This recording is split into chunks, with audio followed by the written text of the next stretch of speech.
Yo, what is up everyone? I'm back again with another review. Today we'll be reviewing the new Zaopin ZPW. Now, just a quick disclaimer, this mouse was sent out to me by Mechkeys, but of course that doesn't affect my thoughts and opinions for this review. To start things off, let's take a look what's inside the box.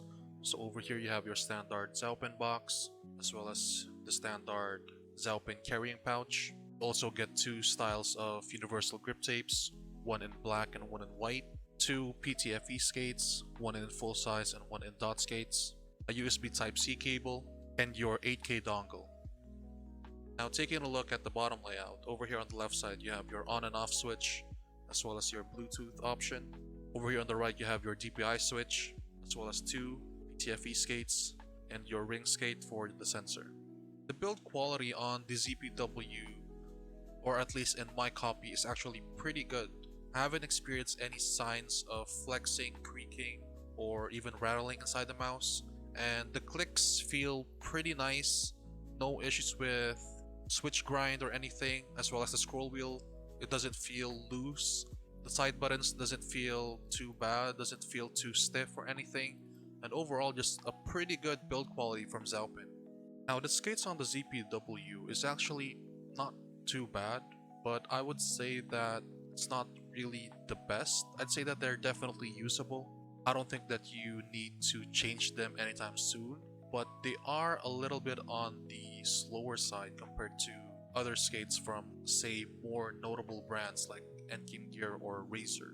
But in my opinion, the skates on these are not really too bad. I'd say that the Zaopin Z2 skates were much better compared to the ZPW, but the ZPW skates are much better than the skates that were used on the Z1 Pro Max. So in my opinion, not really that bad of a skate, and I don't really see the point of replacing it anytime soon unless you prefer a different style of skate.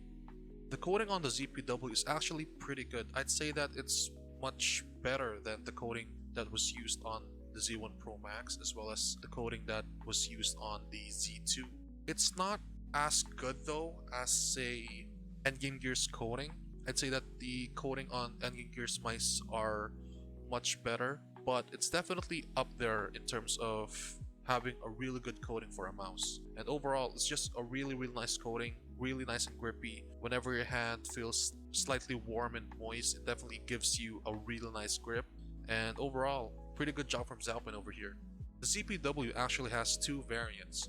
The one I have is the regular ZPW, and then there's also the ZPW Max. Now both are pretty much the same thing. The only difference would be the sensor. The sensor for the regular ZPW is a Pixart PEW 3395 sensor, which supports up to 26,000 dpi.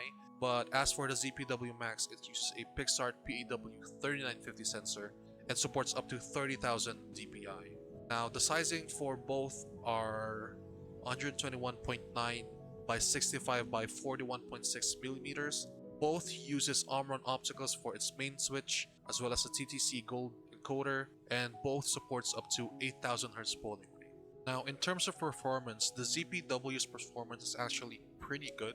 Now it's not really the best in the market, but I'd say that it's still good enough for people that are looking for a budget-friendly mouse.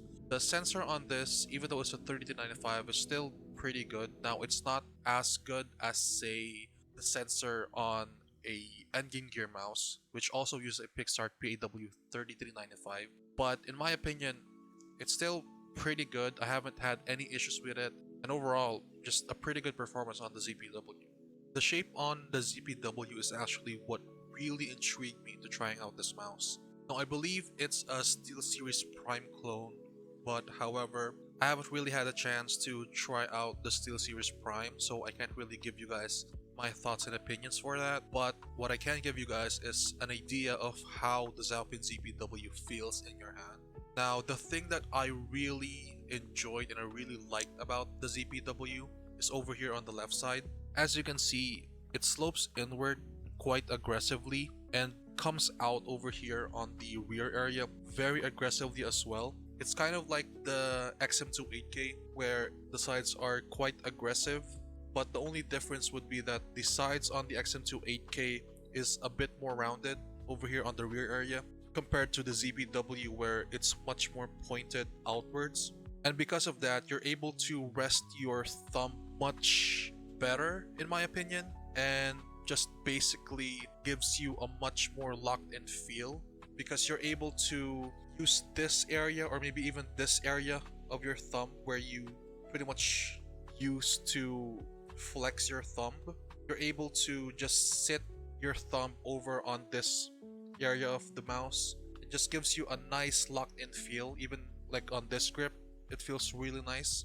And in my opinion, I really enjoyed how it gives my thumb a really nice place to sit and just gives me a nice locked in feel, because the way I would normally hold my mouse is I would use a claw grip and I would pull the mouse inwards towards my palm, and having this part on the mouse just gives me the freedom to pull the mouse more towards my palm and just makes it feel much more locked in.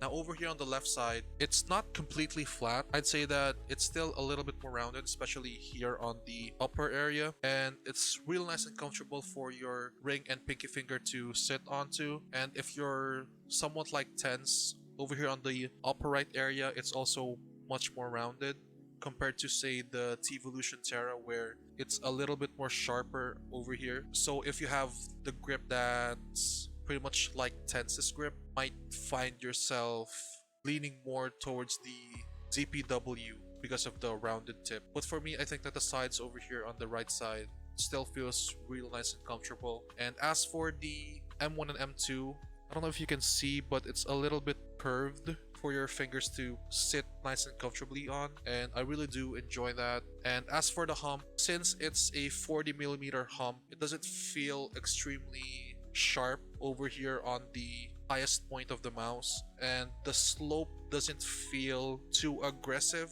kind of like here on the T-Evolution, although the T-Evolution slope over here on the right side isn't as aggressive compared to the ZPW, but both mouse feels really nice and comfortable in hand, and I pretty much really do recommend trying out the ZPW, especially if you're trying to look for a mouse which has a real nice and ergonomic friendly shape.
Yeah, boy.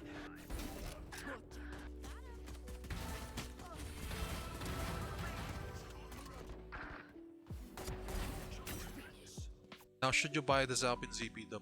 If you came from the SteelSeries Prime, or if you're just looking for a new ergonomic mouse to try out, I highly suggest trying out the Zaopin ZPW. I think that it's a fantastic mouse, and I really did enjoy my time using the mouse. Like I said, the shape just feels real nice and comfortable, and overall, I highly recommend trying out this mouse if you're able to. Anyways, that's pretty much it for my review on the Zaopin ZPW. I hope you guys enjoyed it, and shout out to Mechkeys for sending me this mouse. I'll make sure to leave a link in the description below to where you can get the Zaopin ZPW, as well as the links to my affiliates and discount codes for other brands. I hope you guys enjoyed this review, and make sure to leave a like and subscribe to my channel. It helps a lot with the channel and for me to be able to make more videos like this for you guys. Make sure to follow me on my socials. Links to those will be down in the description below. And thank you guys so much for watching, and I'll see you guys in my next review.